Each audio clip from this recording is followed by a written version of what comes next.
Assalamualaikum warahmatullahi wabarakatuh. Kenalkan, di sini nama saya Peri Fahmi dengan NIM 1932 0040. Di sini saya akan mempresentasikan makalah saya yang berjudul Biodiesel Microalgae atau Jatropha curcas. Oke, langsung saja ke latar belakangnya. Pertama, yaitu mengingat bahan bakar fosil yang menipis dengan cepat, pencarian bahan bakar alternatif menjadi tak terelakkan. Melihat permintaan solar yang sangat besar untuk sektor transportasi, pembangkit listrik, tenaga, dan sektor pertanian. Biodiesel dipandang sebagai pengganti solar, minyak nabati, lemak. Lemak merupakan sumber bahan baku untuk produksi biodiesel. Untuk mengatasi kelangkaan minyak di dunia ini, saat ini telah banyak dilakukan penelitian mengenai pembuatan biodiesel. Biodiesel adalah salah satu bahan bakar terbarukan yang berasal dari minyak nabati, yang digunakan untuk menggantikan petroleum diesel. Biodiesel umumnya dibuat dari minyak tumbuhan dan lemak hewan.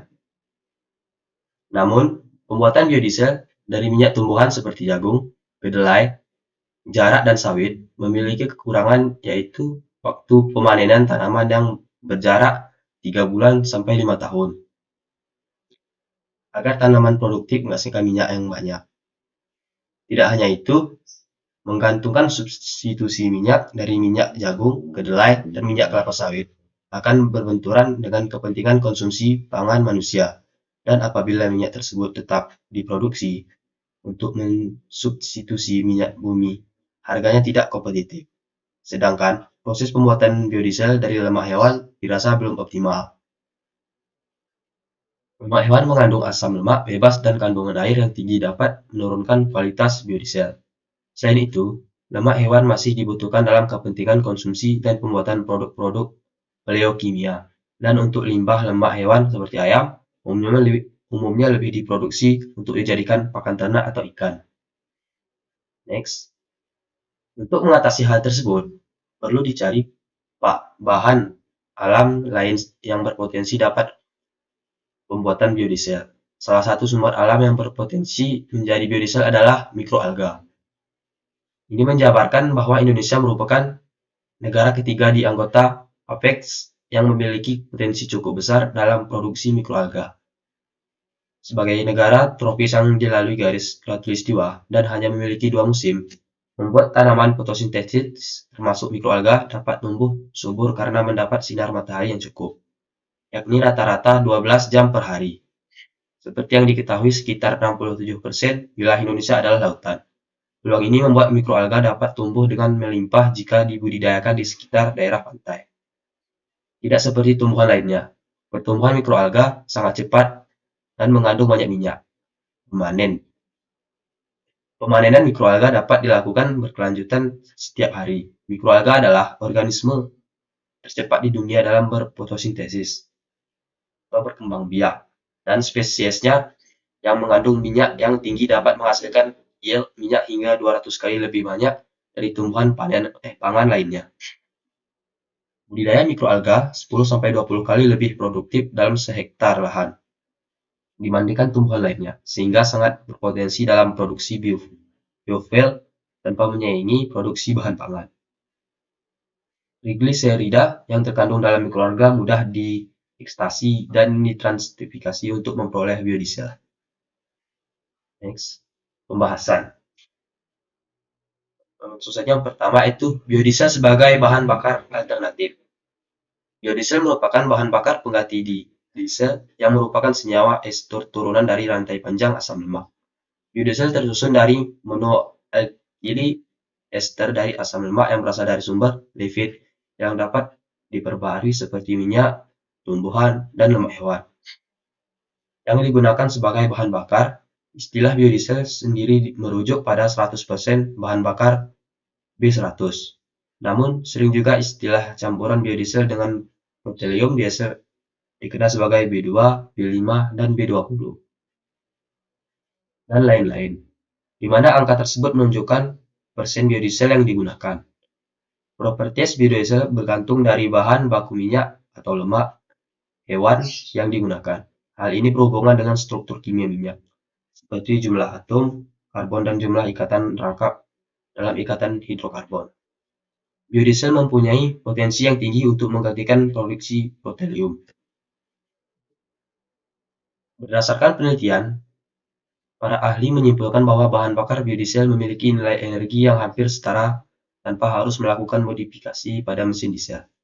Biodiesel memiliki beberapa kelebihan, yaitu kandungan sulfur dan senyawa aromatik rendah, nilai setan number yang tinggi, biodegradable. Selain itu, biodiesel juga lebih ramah lingkungan karena emisi seperti CO2-nya rendah.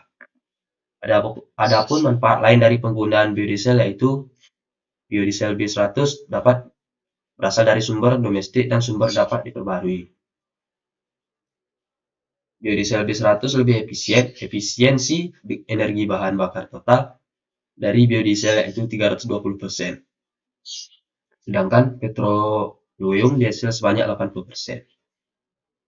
Ketiga, biodiesel B100 dapat langsung digunakan dalam mesin diesel. Keempat, penggunaan biodiesel B100 dapat mengurangi global warming dan mengurangi emisi dari knalpot. Itu sebesar minus 41%. Biodiesel B100 bersifat non-toksik dan biodegradable. Biodiesel B100 adalah solvent yang baik dan dapat membersihkan pipa mesin dan sedimen dalam tangki. Lanjut. Di sini ada mikroalga. Pada umumnya, mikroalga merupakan tumbuhan renik berukuran mikrofik diameter antara 3-30 mikrometer, yang termasuk dalam kelas alga dan hidup sebagai koloni maupun sel tunggal di seluruh perairan tawar maupun laut. Morfologi mikroalga berbentuk uniseluler atau multiseluler, tetapi belum ada pembagian fungsi organ yang jelas pada sel-sel komponennya. Hal itu yang membedakan mikroalga dari tumbuhan tingkat tinggi. Mikroalga diklasifikasikan menjadi 4 kelompok antara lain: diatom, Bacillophyceae, alga hijau, Chlorophyllaceae, alga emas, Chrysophylacea, dan alga biru Cyanophyllaceae. Dalam buku Harsanto 2009 menyatakan bahwa menyebabkan habitat mikroalga biasanya di air tawar atau limfoplankton dan air laut haloplankton. Berdasarkan distribusi vertikal di perairan, mikroalga dikelompokkan menjadi 3, yaitu hidup di zona eufotik atau euplankton, hidup di zona disfotik atau mesoplankton, hidup di zona afotik plankton, dan yang hidup di dasar perairan atau bentik disebut atau hypoplankton. Next, mikroalga merupakan kelompok organisme yang sangat beragam dan memiliki berbagai potensi yang dapat dikembangkan sebagai sumber pakan, pangan, dan bahan kimia lainnya. Kandungan senyawa pada mikroalga bervariasi tergantung dari jenisnya, faktor lingkungan, dan nutrisinya. Pada Spirulina platypus yang dikultur dengan menggunakan media wall, kandungan kadar protein, karbohidrat, dan lemak berturut-turut adalah 50,05%, 15,48%, 0,5%. Kandungan lemak rata-rata sel mikroalga bervariasi antara 1-70%, tapi dapat mencapai 90% berat kering dalam kondisi tertentu. Beberapa jaringan sel mikroalga dapat dipergunakan dalam perbedaan dan klasifikasi sesuai divisinya. Ada 4 karakteristik yang digunakan untuk membedakan divisi mikroalga, yaitu tipe jaringan sel, ada tidaknya flagella, tipe komponen fotosintesa, dan jenis pigmen sel. Selain itu, morfologi sel dan sifat sel yang menempel baik berkoloni maupun filamen merupakan informasi yang dapat digunakan untuk mengklasifikasikan masing-masing kelompok mikroalga tersebut. Nah, selanjutnya itu potensi mikroalga sebagai biodiesel. Mikroalga merupakan makhluk hidup yang dapat berfotosintesis. Mikroalga tumbuh hanya memerlukan cahaya matahari dan beberapa sumber makanan sederhana lainnya. Bila dibandingkan dengan tanaman sumber biodiesel yang lainnya, seperti tanaman kacang kedelai, mikroalga memiliki laju pertumbuhan dan produktivitas yang cukup tinggi serta memerlukan luas lahan yang relatif rendah. Hasil penelitian menunjukkan bahwa kandungan minyak dalam mikroalga lebih banyak dibandingkan minyak pada tanaman lainnya. Mikroalga dianggap sebagai salah satu sumber produksi biodiesel yang paling efisien. Menurut Ahmad et al. Tahun 2010, terdapat beberapa keuntungan penggunaan mikroalga sebagai biodiesel, yaitu satu, meningkatkan efisiensi ataupun mengurangi biaya. Biaya pemanenan mikroalga relatif lebih rendah dibandingkan biomasa yang lainnya. Selain itu, pemanfaatan mikroalga sebagai bahan baku biodiesel tidak akan mengganggu kestabilan suplai rantai makanan manusia. Yang kedua, pengembangan mikroalga tidak memerlukan area yang luas dibandingkan tanaman lainnya. Nah, yang ketiga, mikroalga mempunyai kandungan minyak sekitar 20-50% berat keringnya. Mikroalga dapat mengikat CO2 di udara. Dapat dipanen hampir Nomor 5, dapat dipanen hampir sepanjang tahun sehingga menjadi sumber yang berkelanjutan. Yang terakhir ada 6, menghasilkan minyak yang non-toksik dan ramah lingkungan. Selanjutnya, mikroalga penghasil biodiesel. Kandungan minyak mikroalga yang cukup tinggi merupakan salah satu alasan pengembangan biodiesel dari mikroalga oleh negara-negara maju di Eropa. Selain alasan yang terkait dengan lingkungan, komposisi asam lemak pada mikroalga yang sangat bervariasi menyebabkan karakteristik biodiesel yang dihasilkan juga beragam. Menurut Platomiot et al., keragaman spesies mikroalga akan membuat kandungan asam lemak pada mikroalga juga bervariasi. Penelitiannya lebih lanjut menunjukkan bahwa pada umumnya. Nah, di samping ini adalah jenis atau spesies dari mikroalganya. Dan ini adalah kandungan minyak dan berat keringnya dalam bentuk persen. Nah, seperti Scindedesmus obliquus 35-55%, dan banyak lagi jenis mikroalga di Chlorella vulgaris 56%, banyaklah dan seterusnya ya. Nah, mikroalga Chlorella sp. Menurut Bolt dan Wayne, klasifikasi dari mikroalga adalah sebagai berikut. Pertama ada divisi, kelas, ordo, familia, genus, dan spesies.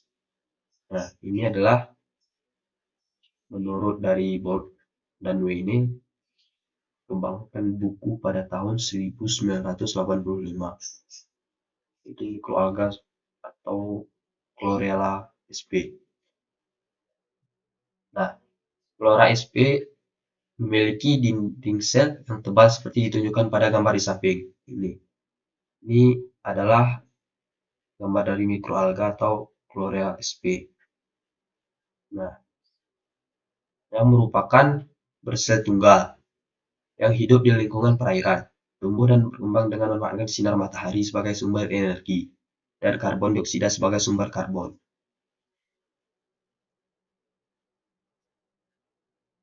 Next. Nah, jadi ini adalah reaksi transsertifikasi.